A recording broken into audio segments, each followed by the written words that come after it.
वजीर आजम नरेंद्र मोदी ने इंदौर में 17वें प्रवासी भारतीय सम्मेलन का किया इफ्तिताह। भारतीय बिरादरी को करार दिया दुनिया में भारत का सफीर। सूरीनाम और गयाना के भारत निजात सरबराह ने भारत की सरजमीन को किया सलाम। कहा, भारत दुनिया को दिखा रहा एक नई राह।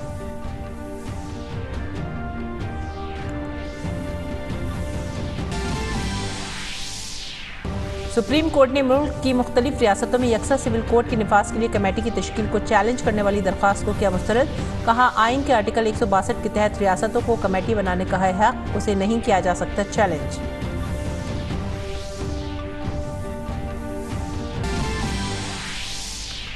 सुप्रीम कोर्ट ने जबरी तब्दीली मजहब पर किया तशवीश का इजहार। कहा कि किसी खास रियासत का नहीं बल्कि पूरे मुल्क का है मामला। मुकदमे की अगली समाअत 14 जनवरी को। इससे कबल समाअत में अदालत ने मरकज से तलब किया था तफसीली हलफनामा।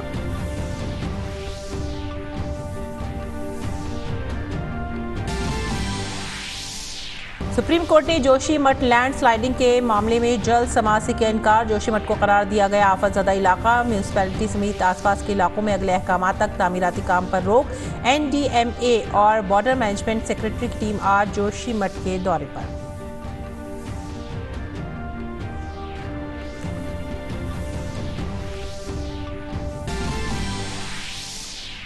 पीएम मोदी और अमरीकी सदर जो बाइडन ने ब्राजील में साबिक सदर बोल्सोनारो के हामियों के मुजाहरे और तोड़फोड़ के वाक़यात की मजम्मत की। ब्राजील में साबिक सदर बोल्सोनारो के हामियों का पुरतशद्दुद मुजाहरा। 200 से ज़ायद मुजाहिरीन गिरफ्तार। आदाब नाजरीन, उर्दू खबरों में आप सभी का खैर मकदम है। मैं हूं सादिया अलीम। नजर डालते इस वक्त की खास खबरों पर। वजीर आजम नरेंद्र मोदी ने आज 17वें प्रवासी भारतीय दिवस की तकरीबात का बाज़ाब्ता इफ्तिताह किया। मध्य प्रदेश के इंदौर में मुनक़िदा इस तकरीब में सूरीनाम के सदर चंद्रिका प्रसाद संतोखी और गयाना के सदर डॉक्टर मोहम्मद इरफान ने बतौर मेहमान खुसूसी शिरकत की। इसके अलावा दुनिया भर के ममालिक से बड़ी तादाद में बैरून मुल्क मुकीम भारतीयों ने भी इस प्रोग्राम में शिरकत की। इस मौके पर वजीर आजम मोदी ने एक यादगारी डाक टिकट गो सेव गो ट्रेन भी जारी किया।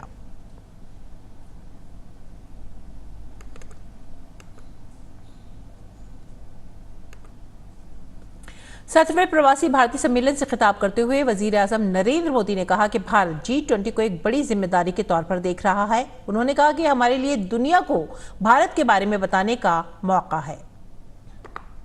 इस वर्ष भारत दुनिया के G20 समूहों की अध्यक्षता भी कर रहा है।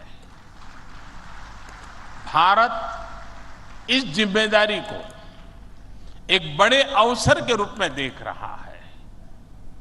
हमारे लिए ये दुनिया को भारत के बारे में बताने का अवसर है। ये दुनिया के लिए भारत के अनुभवों से सीखने का, पुराने अनुभवों से सस्टेनेबल फ्यूचर की दिशा तय करने का अवसर है। हमें G20 केवल एक डिप्लोमेटिक इवेंट नहीं बल्कि जन भागीदारी का एक ऐतिहासिक आयोजन बनाना है। वजीर आजम नरेंद्र मोदी ने कहा कि 220 करोड़ से ज्यादा वैक्सीन की खुराक की मुफ्त लगाने का रिकॉर्ड हमने हासिल किया। जब भारत कोविड महामारी के बीच कुछ महीनों में ही स्वदेशी वैक्सीन बना लेता है, जब भारत अपने नागरिकों को 220 करोड़ से ज्यादा वैक्सीन डोज मुफ्त लगाने का रिकॉर्ड बनाता है, जब वैश्विक अस्थिरता के बीच भी भारत विश्व की उभरती अर्थव्यवस्था बनता है, जब भारत विश्व की बड़ी इकोनॉमी से कॉम्पीट करता है, टॉप 5 इकोनॉमी में शामिल होता है, जब भारत दुनिया का तीसरा सबसे बड़ा स्टार्टअप इकोसिस्टम बनता है, जब मोबाइल मैन्युफैक्चरिंग जैसे क्षेत्रों में, इलेक्ट्रॉनिक मैन्युफैक्चरिंग के क्षेत्र में मेक इन इंडिया का डंका बजता है, जब भारत अपने दम पर Tejas fighter plane, aircraft carrier, INS Vikrant और अरिहंत जैसी न्यूक्लियर सबमरीन बनाता है, तो स्वाभाविक है दुनिया और दुनिया के लोगों में क्यूरियोसिटी होती है कि भारत क्या कर रहा है, कैसे कर रहा है। इस मौके पर डॉक्टर मोहम्मद इरफान अली गयाना के सदर मेहमान खुसूसी के तौर पर और सूरीनाम के सदर चंद्रिका प्रसाद संतोखी ने बतौर मेहमान खुसूसी कॉन्फ्रेंस से खिताब किया। कॉन्फ्रेंस से खिताब करते हुए सूरीनाम के सदर चंद्रिका प्रसाद संतोखी ने कहा कि वजीर आजम नरेंद्र मोदी ने वबा के दौरान दुनिया को रास्ता दिखाया। Prime Minister Modi, your leadership and vision for the G20 expressed by the theme One Planet, One Family, One Future is fully embedded in the philosophy, namely Vasudeva Kutumbakam Mahurbhava Janeyaya Jaivyam Janam. The world is one family, human life is defined. इस दौरान Guyana के सदर doctor Mohammad Irfan Ali बतौर मेहमान खुसूसी conference से खिताब करते हुए कहा कि हिंदुस्तान ने दीगर तरक्की पजीर ममालिक की मदद की है। इसके लिए गयाना के सदर ने वजीर आजम नरेंद्र मोदी का शुक्रिया अदा किया। Shri Narendra Modi, we owe you a debt of gratitude. When the world locked its borders and globalization failed, you showed the world that globalization can still succeed and there is still love when the hardest of times hit us. When the world could not find vaccine and you faced the challenge of the COVID-19 pandemic, you showed the world what real love and hope is when you shared vaccine with the rest of the world. I stand here very proud of your work, very proud of your love, and very proud of your demonstration of what real love and hope should look like. वजीर आजम मोदी ने प्रवासी भारतीय दिवस नुमाइश का इफ्तिताह भी किया। इस मौके पर सूरीनाम के सदर चंद्रिका प्रसाद संतोखी और गयाना के सदर डॉक्टर मोहम्मद इरफान भी मौजूद थे। बाद उन्होंने इस नुमाइश का मुआयना भी किया।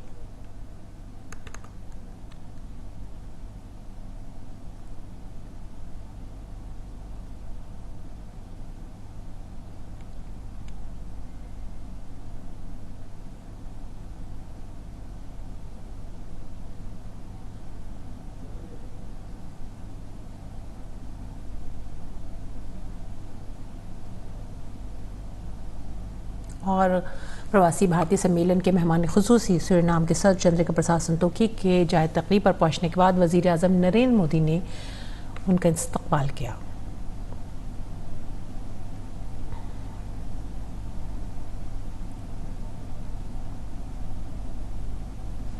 वजीर आजम मोदी ने गयाना के सदर डॉक्टर मोहम्मद इरफान का भी जाए तकरीब पर इस्तकबाल किया।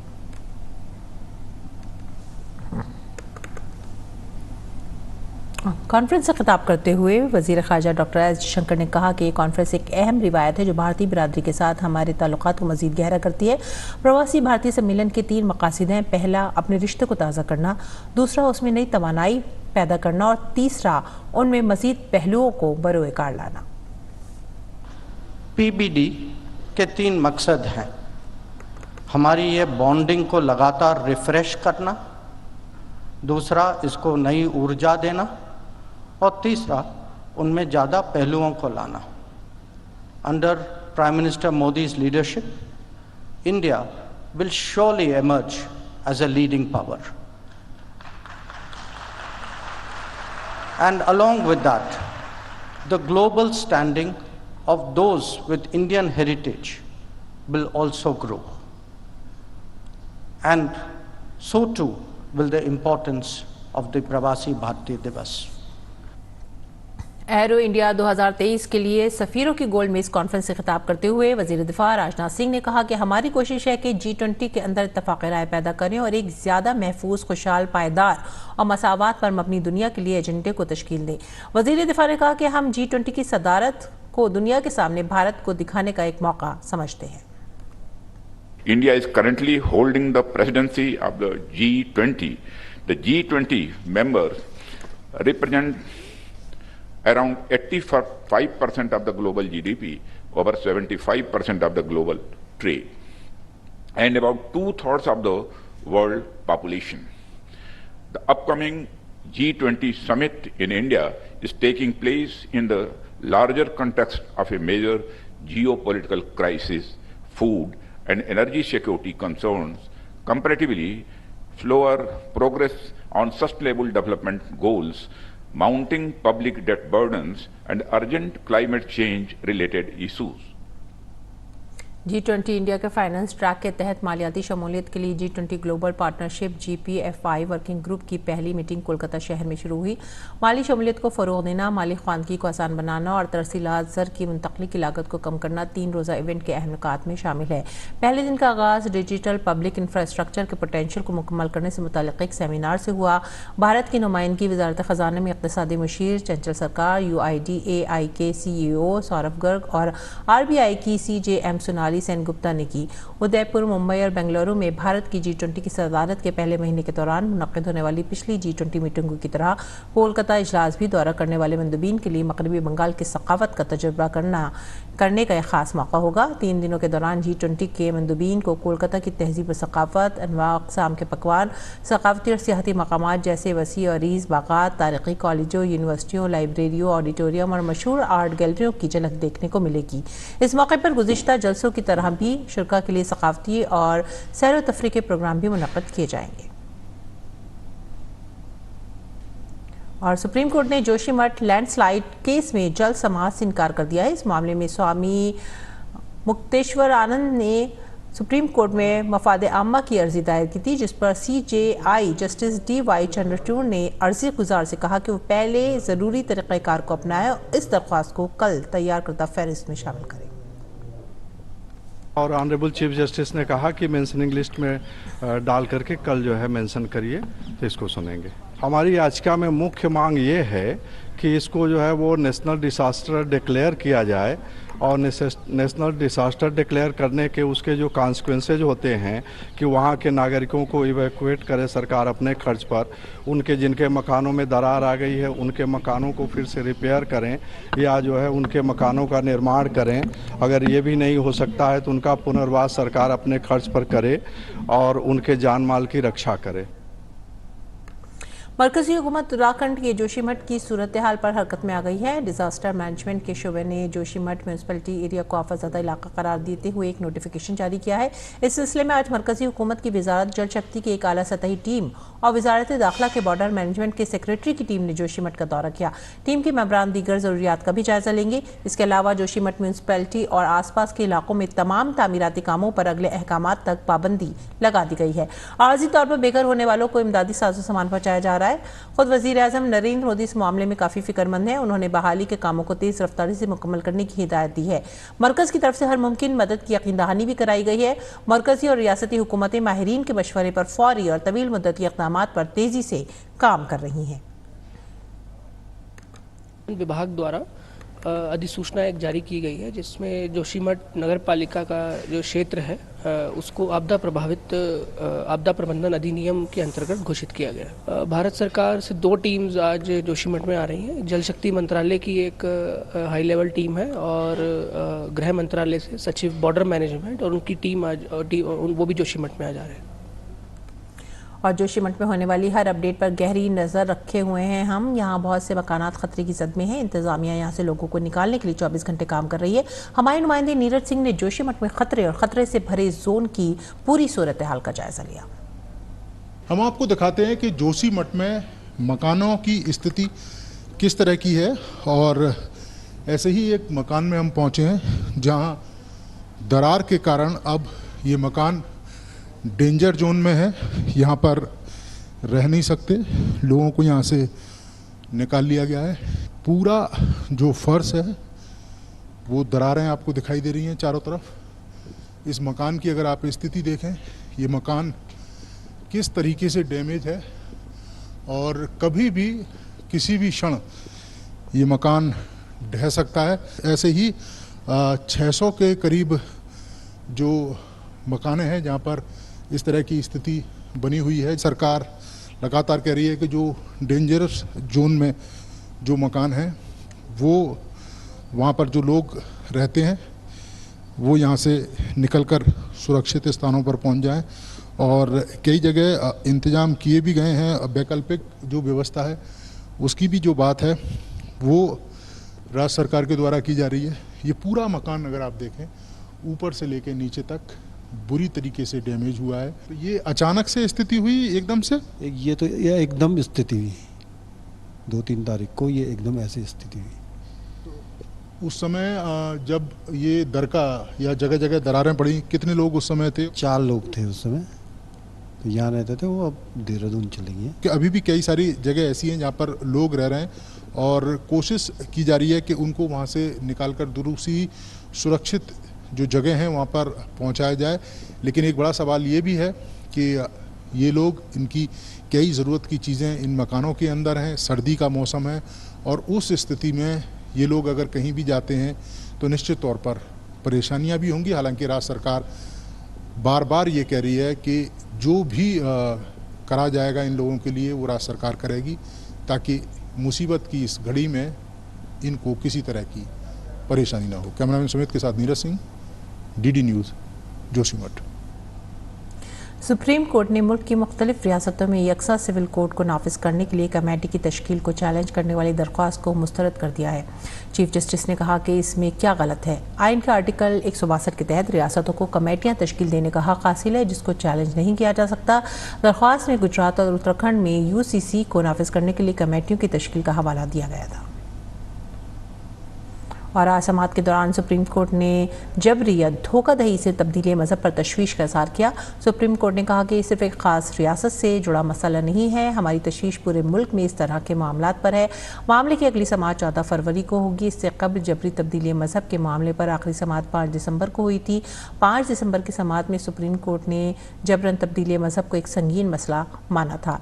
इससे कबल की समाअत में अदालत ने मरकज से तफसीली हलफनामा तलब किया था। अदालत के एक साबिका फैसले का हवाला देते हुए मरकज ने दलील दी थी कि मजहब की तबलीग करना किसी शख्स का बुनियादी हक है, लेकिन जबरदस्ती तब्दीली मजहब करना बुनियादी हक नहीं है। बॉम्बे हाई कोर्ट ने ICICI बैंक वीडियोकॉन लोन धोखाधड़ी केस में CBI के जरिए गिरफ्तारी के बाद ICICI की साबिक CEO चंदा कोचर और दीपक कोचर को अदालती हिरासत से रिहा करने की इजाज़त दे दी है। अदालत ने कहा है कि उनकी गिरफ्तारी कानूनी दायरे में नहीं है। दोनों को 23 दिसंबर को गिरफ्तार किया गया था। और मरकजी वजीर इत्तलात और नशरियात और खेल और नौजवानों के उमूर के वजीर अनुराग सिंह ठाकुर आज राजस्थान के दौरे पर हैं, जहां उन्होंने चित्तौड़गढ़ के इंदिरा गांधी स्टेडियम में इंडोर स्टेडियम का संग बुनियाद रखा। अनुराग ठाकुर ने अपने खिताब में कहा कि साल 2014 तक मुल्क में खेलों का बजट 800 करोड़ रुपए हुआ करता था, जिसे अब मोदी हुकूमत ने बढ़ाकर 3000 करोड़ रुपए कर दिया है। मरकजी वजीर ने यह भी कहा कि खेलो इंडिया मुहिम के जरिए मुल्क में खेलों का मंजरनामा पूरी तरह से बदल गया है। नीज मरकजी वजीर ने कहा कि खेलो इंडिया मुहिम के तहत 3000 से ज्यादा खिलाड़ी तैयार किए गए हैं। मरकजी हुकूमत खेलो इंडिया मुहिम में हर खिलाड़ी की तरबियत पर 6 लाख रुपए से ज्यादा खर्च करती है। खेलो इंडिया मुहिम के तहत मरकजी हुकूमत मुल्क भर में 1000 मराकज कायम करने का मंसूबा भी रखती है। इसमें 750 मराकज कायम किए जा चुके हैं और बाकी 250 मराकज इस साल अगस्त तक खोल दिए जाएंगे। फिट इंडिया मुहिम के बारे में बात करते हुए मरकजी वजीर ने कहा कि मुहिम के दौरान मुल्क भर में 9 करोड़ से ज्यादा लोगों ने इस मुहिम में हिस्सा लिया है।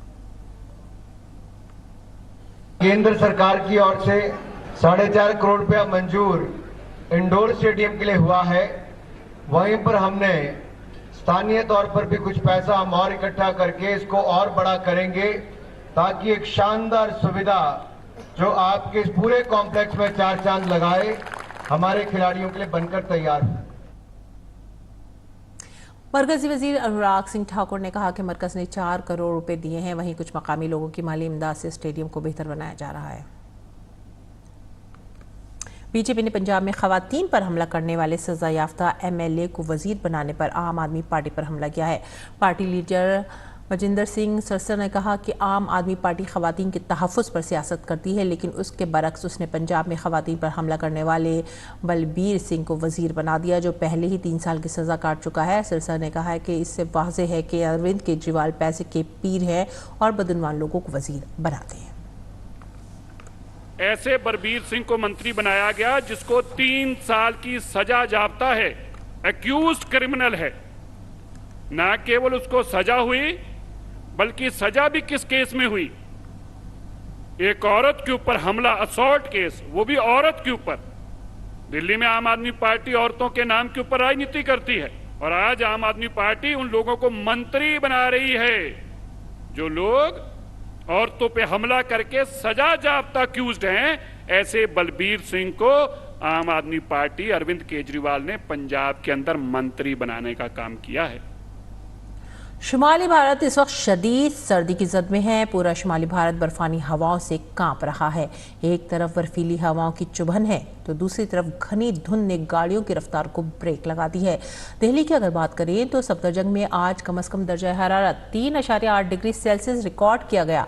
पालम में कम से कम दर्जा हरारत 5.8 डिग्री सेल्सियस रहा। उसके अलावा आज सुबह घनी धुंध की वजह से हद निगाह निहायत कम थी। सैटेलाइट तस्वीर में पंजाब, शुमाल मगरबी राजस्थान, हरियाणा, चंडीगढ़, दिल्ली, उत्तर प्रदेश और बिहार को घने धुंध की लपेट में देखा गया। दिल्ली, यूपी और बिहार समेत कुछ रियासतों में स्कूलों को 15 जनवरी तक बंद कर दिया गया है। महकमा मौसमियात के मुताबिक ठंडा चंडीगढ़, आगरा और लखनऊ में आज सुबह 5:30 बजे हद निगाह 0 रिकॉर्ड की गई, जबकि अमृतसर, अंबाला, दिल्ली के सफदरजंग, वाराणसी, भागलपुर और राजस्थान के गंगानगर में 25 मीटर तक हद निगाह रिकॉर्ड की गई। इसके साथ ही हिसार, दिल्ली के पालम, बरेली, बहराइच और उत्तर प्रदेश के प्रयागराज, जबकि बिहार के गया और पटना में 50 मीटर हद निगाह रिकॉर्ड की गई। हद निगाह कम होने से गाड़ियों की रफ्तार भी मुतासिर हुई। घनी धुंध ने रेल, सड़क और फिजाई ट्रैफिक को भी मुतासिर किया। इसके साथ ही कई ट्रेनें अपने मुकर्रर वक्त से कई घंटे ताखिर से चल रही हैं। इस मौसम सरमा के दरमियान महकमा मौसमियात ने कहा है कि आइंदा 2 से 3 रोज तक सूरत हाल ऐसी ही रहेगी, यानी इस वक्त सर्दी की अजियत से निजात का इम्कान फिलहाल नहीं है। दिल्ली में पीर की सुबह घनी धुंध की वजह से हद निगाह कम हो गई। दिल्ली हवाई अड्डे पर हद निगाह कम होने की वजह से 3 परवाजों को जयपुर की तरफ मोड़ दिया गया। खराब मौसम ने दीगर परवाजों को भी मुतासर किया।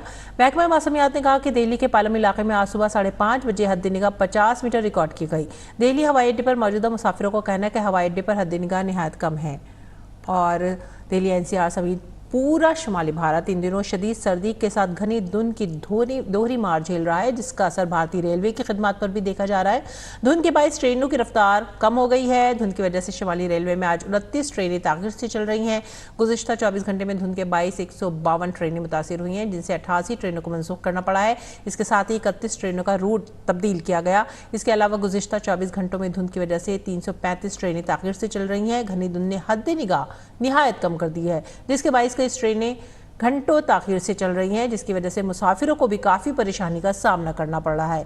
ट्रेन के लिए मुसाफिरों को रेलवे स्टेशन पर घंटों इंतजार करना पड़ रहा है। सर्दियों धुंध के बायस मामूलाती ज़िंदगी बुरी तरह से मुतासर हुए हैं।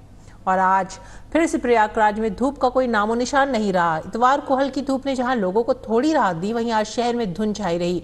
लोग सर्दी से परेशान रहे। धुंध की वजह से हद निगाह भी बहुत कम रही।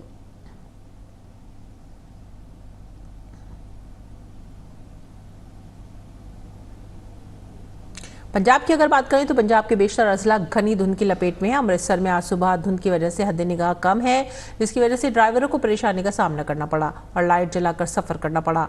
वहां लोग सर्दी से बचने के लिए आग तापते भी नजर आए। सर्द लहर के बायस निजाम जिंदगी दरहम बरहम है। आगे बढ़ेंगे अगली खबर की तरफ। सिनत और तिजारत के मरकजी वजीर पीयूष गोयल भारत अमरीकी तिजारती पॉलिसी फोरम में शिरकत के लिए अमरीका के दौरे पर है। दौरे के पहले मरहले में पीयूष गोयल मारूफ कसीर कौमी इदारों के सीईओ से मुलाकात करेंगे, कम्युनिटी तकरीबात में शिरकत करेंगे, सिनतकारों और थिंक टैंक्स के साथ गोल मेज मीटिंग्स में भी शिरकत करेंगे। पीयूष गोयल 11 जनवरी को वाशिंगटन डीसी में 13वें तिजारती पॉलिसी फोरम TPF मीटिंग में शिरकत करेंगे।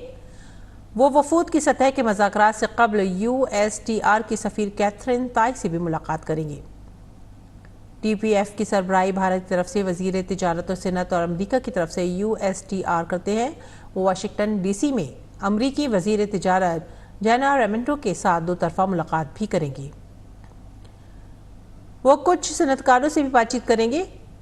भारत और अमरीका दोनों फितरी शराकतदार हैं। दोनों ममालिक क्वाड I2U2 और IPEF यानी इंडो पैसिफिक इकनॉमिक फ्रेमवर्क के तहत भी ताउन कर रहे हैं। इन दौरों से सामने आने वाले नताइज दोनों ममालिक के दरमियान कसीर जहती ताल्लुकात को मजीद मजबूत बनाने में अहम किरदार अदा कर रही हैं। ब्राजील में साबिक सदर बोल्सोनारो के हजारों हामियों ने इतवार को पार्लियामेंट, प्रेसिडेंट हाउस और सुप्रीम कोर्ट में जबरदस्त मुजाहरा किया। ब्राजील में बोल्सोनारो के हामियों ने पुलिस की रुकावटें तोड़ दी और पार्लियामेंट सदारती महल और सुप्रीम कोर्ट पर धावा बोल दिया ताकि सदर लोला डिसिल्वा के इख्तिदार संभालने के खिलाफ एहतजाज किया जा सके। सबसे पीले कपड़ों में मलबूस मुजाहिरीन ने दारुल हुकूमत ब्राजीलिया में पार्लियामेंट की इमारत पर धावा बोला। मुजाहिरीन ने 30 अक्टूबर को बोल्सोनारो के खिलाफ बाएं बाजू के लोला डिसिल्वा की इंतखाबी फतह पर नजरसानी का मुतालबा किया है। लोला ने इतवार को ओहदा संभाला है। उन्होंने साबिक सदर बोल्सोनारो के 49.1% के मुकाबले में 50.9% वोट हासिल किए हैं। ये वाकया उस वक्त के सदर डोनाल्ड ट्रंप के हामियों की तरह से अमरीकी कैपिटल की इमारत पर हमले की याद ताज़ा करता है। और वज़ीर आज़म नरेंद्र मोदी ने ब्राज़ील में साबिक सदर बोल्सोनारो के हामियों के पुरतशद्दुद मुजाहिरों और सरकारी इदारों में तोड़फोड़ की खबरों पर तशवीश का इजहार किया है। अपने ट्वीट में वज़ीर आज़म नरेंद्र मोदी ने कहा, ब्राज़ीलिया में सरकारी इदारों के खिलाफ फिसादात और तोड़फोड़ की खबरों से इंतहाई फिक्रमंद हूँ। सबको जमहूरी रिवायत का एहतराम करना चाहिए। ब्राज़ील की हुकूमत को हमारी मुकम्मल हिमायत है। अमरीकी सदर जो बाइडेन ने ब्राजील की पार्लियामेंट, सदारती महल और सुप्रीम कोर्ट में साबिक सदर बोल्सोनारो के हामियों के हंगामे और तोड़फोड़ के बाद अपना रद्द-ए-अमल दिया है। अमरीकी सदर जो बाइडेन ने कहा है कि ब्राजील में साबिक सदर बोल्सोनारो के हामियों की तरफ से मुल्क की कांग्रेस, सदारती महल और सुप्रीम कोर्ट पर हमला एक शर्मनाक सूरत हाल है। उन्होंने कहा कि ब्राजील में जमहूरियत पर हमले की मजम्मत करते हैं। साथ ही उन्होंने कहा कि हमें ब्राजील के जमहूरी इदारों की मुकम्मल हिमायत हासिल है। उन्होंने कहा कि वो ब्राजील के सदर लोला डिसिल्वा के साथ काम जारी रखने के मुंतज़िर हैं। और इस बीच सर जो बाइडेन ने ओहदा संभालने के बाद पहली बार अमेरिका मैक्सिको सरहद का दौरा किया। उनके इस दौरे से नई पॉलिसियों की तवक्को नजर नहीं आ रही है, बल्कि ये देखा जा रहा है कि वो इस मामले को संजीदगी से ले रहे हैं। उनका अमेरिका मैक्सिको सरहद का दौरा मैक्सिको में 9 और 10 जनवरी को मैक्सिको के सदर और कनाडा के वजीर आजम के साथ एक मनसूबाबंद शुमाली अमरीकी सरबराही इजलास से पहले हुआ है। वाज़ेह है कि सरहद पर तारिक वतन की तादाद आसमान को छू रही है। रिपब्लिकन रहनुमा सदर की पॉलिसी पर तनकीद करते हुए कहते हैं कि मौजूदा इंतजामिया सरहदी हिफाजत के हवाले से गैर मौसर है। टेक्सास के रिपब्लिकन गवर्नर ने बाइडेन से मुलाकात की और उन्हें सरहदी बुरहान के हल के लिए 5 इक़दामात का खाका पेश किया। बैनुल-अक़वामी खबरों में मज़ीद खबरों में लंदन में मुजाहिरीन ने इतवार को शदीद बारिश के दरमियान ईरानी हुकूमत के खिलाफ एहतजाज किया और ज़्यादा आज़ादी, जमहूरियत और ख़वातीन के हकूक़ के घरेलू मुतालबात पूरा करने पर जोर दिया। ईरान ने 22 साला कुर्द ईरानी खातून महसा अमीनी की हलाकत के बाद मुल्क गिर एहतजाज के दौरान सिक्योरिटी फोर्सेस के जरिए एक रुकन को मुबैना तौर पर कत्ल किए जाने के इल्ज़ाम में हफ्ते के रोज़ 2 अफराद को फांसी दे दी, जिसकी यूरोपीय यूनियन, अमरीका और दीगर मगरबी ममालिक ने मजम्मत की। उधर यूक्रेन पर रूस की एकतरफा जंग बंदी 36 घंटे बाद इतवार को खत्म हो गई है, जिसके बाद रूस ने हमले शुरू कर दिए हैं। इन हमलों में रूस ने 600 से जायद यूक्रेनी फौजियों को हलाक करने का दावा किया है, लेकिन यूक्रेन ने अभी तक इस दावे पर कुछ नहीं कहा है। रूस के इस दावे के बाद मशरक़ी यूक्रेन के इलाके क्रामातोरास से एक वीडियो मंजर आम पर आया है, जिसमें रूसी रॉकेट हमलों से शहर को पहुंचने वाले नुकसानात को देखा जा सकता है। ताहम हमले से कोई इमारत तबाह नहीं हुई और न ही जानी नुकसान के आसार हैं। रूसी वज़ारत दिफा ने कहा है कि रूसी अफवाज ने यूक्रेनी एहलकारों की आर्जी रहायशगाहों को निशाना बनाया। साथ ही ये भी कहा कि इस हमले से रूस ने नए साल के मौके पर कीव के हमले का बदला ले लिया। ताहम फौजी की मौजूदगी का कोई वाज़ेह इशारा नहीं है और न ही किसी जानी नुकसान का अंदाजा हो पा रहा है। नाज़रीन, इसी के साथ ही हमें दीजिए इजाजत। आदाब।